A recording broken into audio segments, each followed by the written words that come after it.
Examination है। Sputum examination हमारे पास इससे पहले ब्लड एग्जामिनेशन हो गई, फीकल एग्जामिनेशन हो गई, यूरिन एग्जामिनेशन हो गई, और लास्ट हमारे पास जो हमारे पास टॉपिक है लास्ट, वो है स्पूटम एग्जामिनेशन। स्पूटम एग्जामिनेशन सबसे पहले ये जरूरी है कि आपको पता हो स्पूटम क्या चीज है, और सलाइवा और स्पूटम का क्या फर्क है। उसके बाद अगर आपको सबसे पहले ये हो कि स्पूटम कलेक्ट कैसे करते हैं, इसको प्रिजर्व कैसे करते हैं, फिर इसको हम किस तरीके से, इसकी फिजिकल करैक्टर्स क्या है, नॉर्मल, इसकी अबनॉर्मल करैक्टर क्या है, ये सारी चीजें आपको पता होंगी। उसके बाद आप स्पूटम की एग्जामिनेशन करेंगे। सबसे पहले आपने देखना है कि स्पूटम क्या चीज है, ये क्यों जरूरी है, कि नॉर्मली किस कंडीशन में होती है और ये अब नॉर्मल किस कंडीशन में होती है। स्पूटम जो हमारी रिस्पिरेटरी ट्रैक्ट है, जानवरों का या इंसान का जो रिस्पिरेटरी ट्रैक्ट है, इसको मॉइस्ट रखने के लिए, इसको नमी, इसको गीला रखने के लिए स्पूटम बहुत जरूरी है। स्पूटम या एक मॉइस्ट जो हमारे पास सरफेस, रिस्पिरेटरी ट्रैक्ट की जो सरफेस है, वो बहुत सारी ऐसी सिक्रीशन है जो वहां पर होती है। जिस तरह सलाइवा है, वो म्यूकॉइड भी होती है, पुरुलेंट भी होती है, म्यूकस जो उसकी रेल्स भी होती हैं, और साथ में स्पूटम भी होती है। उसमें हमने सबसे पहले ये देखना है कि म्यूकस ग्लैंड और ये जो गोबलर ग्लैंड वगैरह, ये सैलिवरी ग्लैंड, ये कौन सी सिक्रीशन प्रोड्यूस करते हैं, और साथ में हमें देखना है उसके बाद के जो हमारी स्पूटम है, ये कौन सी सिक्रीशन। सीरस और म्यूकस दो किस्म की जो सिक्रीशन है, उसमें क्या फर्क है, और सीरस और सीरो म्यूकस है, ये बहुत सारी सिक्रीशन जो है रिस्पिरेटरी ट्रैक्ट में पाई जाती है। अब जो सबसे पहले है स्पूटम में, ये क्लियर हो चुका है हमारे पास सबसे पहले कि जो जीआईटी के जो हमारे पास पैरासाइट थे, गैस्ट्रो इंटेस्टाइनल ट्रैक्ट के, जो हमारे पास न्यूमाटोड से, ट्रिमाटोड वगैरह जीआईटी के, वो हमने फीकल एग्जामिनेशन से एग्जामिन किया। उसके बाद हमारे पास ब्लड के जितने भी पैरासाइट थे, वो हमने ब्लड एग्जामिनेशन के साथ एग्जामिन किए। नेक्स्ट हमारे पास जो यूरिनरी ट्रैक्ट के जितने भी पैरासाइट थे, वो हमने यूरिनरी एग्जामिनेशन ऑफ यूरिन के थ्रू स्टडी कर लिए। अब हमारे पास कुछ पैरासाइट ऐसे हैं जो रिस्पिरेटरी ट्रैक्ट में भी हो। रिस्पिरेटरी ट्रैक्ट के जो पैरासाइट्स हैं, उनको देखने के लिए हमें कोई ऐसी चीज चाहिए होगी जो रिस्पिरेटरी ट्रैक्ट के अंदर जिसका रोल हो। मिसाल के तौर पे हमारे पास सलाइवा हो सकती है, म्यूकस हो सकती है, और स्पूटम हो सकती है। लेकिन यहाँ पे जो हमारे पास पैरासाइट्स के लिए जो बेस्ट एग्जामिनेशन के लिए वो स्पूटम है।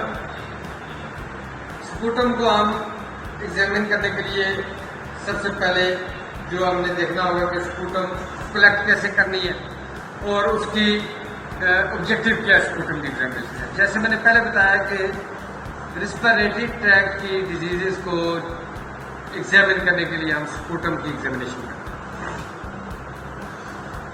इसमें बहुत सारे एग्स हो सकते हैं, सिस्ट हो सकते हैं, लार्वी हो सकते हैं, ट्रोफोजाइट, बहुत सारी स्टेजेस ऑफ पैरासाइट्स जो हमारे रिस्पिरेटरी ट्रैक्ट में होते हैं, वो हो सकते हैं। एंटामोबाइस्ट्रोलाइटिका, पैरागोनेमस वेस्टर्नमेनाई, इसकी बहुत सारी, और नेकेटर अमेरिकनिस जो हमारे पास एक पैरासाइट है एलमेंट, इसकी बहुत सारी टाइप्स जो लाइफ साइकिल स्टेजेस हैं, वो स्पूटम में हो सकती है। उसके बाद हमारे पास बहुत सारे एकाइनोकोकस के सिस्ट हो सकते हैं, और बहुत सारे किडनी और लीवर और लंग्स के बी वर्म जो जिनका थोड़ा सा रेस्पिरेटरी ट्रैक्ट से या स्पूटम से जो भी रिलेशन है, वो भी हो सकते हैं। अब हमारे पास कलेक्शन ऑफ स्पूटम में बहुत ही तकीक सा, एक बहुत कॉम्प्लिकेटेड टॉपिक है। कलेक्शन ऑफ स्पूटम के लिए हमारे पास हमने फिगर कलेक्शन की, वो भी इजी थी, यूरिन की कलेक्शन भी इजी थी और ब्लड की कलेक्शन भी कंपैरेटिवली स्पूटम से इजी है। लेकिन जब स्पूटम की कलेक्शन आएगी तो आपको स्पेसिफिकली कुछ कंटेनर और कोई आपको स्वैब वगैरह की जरूरत पड़ेगी जिसके साथ आप स्पूटम को कलेक्ट करेंगे। स्पूटम को आपने एक ऐसे बर्तन में, ऐसे कंटेनर में कलेक्ट करना है जिसका माउथ जो है वो वाइड माउथ हो और उसको पैटी डिशेज या जिस तरह हमारे पास जो बड़े ये जार्स वगैरह है उसमें हम कलेक्ट कर सकते हैं और उनको कार्ड के साथ हमने मुकम्मल उसको बंद करना है। तो स्पूटम की भी जो कलेक्शन है वो सबसे ज़्यादा जो मेनली वो अर्ली इन द मॉर्निंग होती है। उस टाइम स्पूटम बहुत ज़्यादा होता है क्योंकि रात ठंडी होती है और स्पूटम की रेत जो है सर्दी की वजह से वो बहुत ज़्यादा अमाउंट में स्पूटम ये सिक्रेट होता है। और अर्ली इन द मॉर्निंग में टाइमिंग भी रात की बहुत ज़्यादा और जानवर रेस्ट में होता है, वो स्पूटम ठीक ठाक कलेक्ट हुआ होता है। तो सिक्रेशन एक्युमुलेशन नाइट के टाइम ज़्यादा होती है। बहुत का इन्फेक्शियस ऑर्गेनिज्म की वजह से भी हो जाते हैं, जो हमारे पास स्पूटम की वो सिक्रेशन ज़्यादा हो जाती है। तो इस वजह से सबसे बेस्ट टाइम स्पूटम को कलेक्ट करने का सुबह का टाइम है।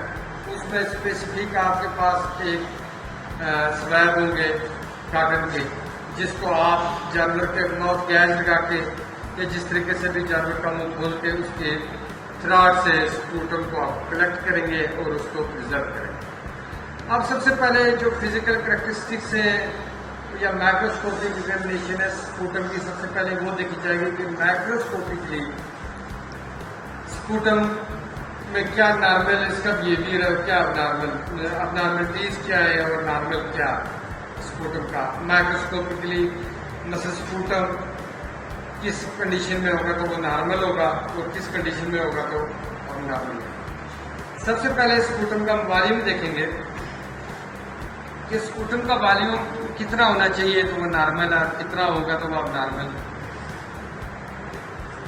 21 घंटे जो हमारे पास बचते रात के, सुबह से लेकर रात तक 2-3 दिन अगर हम लगातार स्पूटम की एग्जामिनेशन करें तो उस अरसे में स्पूटम को जब हम कलेक्ट करेंगे तो हमें पता होगा कि स्पूटम ज़्यादा है या कम है।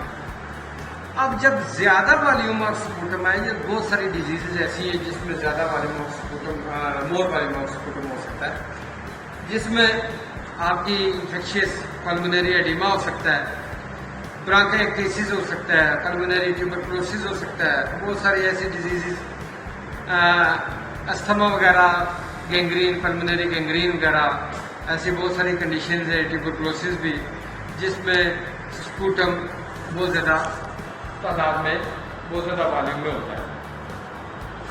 उसके बाद हमने बहुत सारी ऐसी डिजीजेज होती हैं जो रिस्पिरेटरी ट्रैक से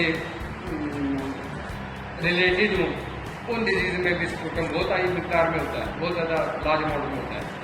और इपाइमा जो है जिसमें पस आ जाती है, वो भी डिजीज, इन्फेक्शियस डिजीज जिसमें पस कलेक्शन हो जाती है, उसमें भी स्पूटम बहुत ज़्यादा हो जाता है। और बहुत जो स्पूटम की कमी है वो कुछ तो डिजीज में भी हो सकती है, लेकिन बहुत स्पूटम की जो कमी है वो हेल्दी एनिमल की इंडिकेशन करती है कि जानवर हेल्दी है। लेकिन अगर ड्रेनेज के इशू में, जानवर के रिस्पिरेटरी ट्रैक्ट के ड्रेनेज इशू में कोई प्रॉब्लम आ रहा है, प्रॉपरली ड्रेनेज नहीं हो रहा, तो उसमें भी स्पूटम का जो वॉल्यूम है वो कम हो जाता है।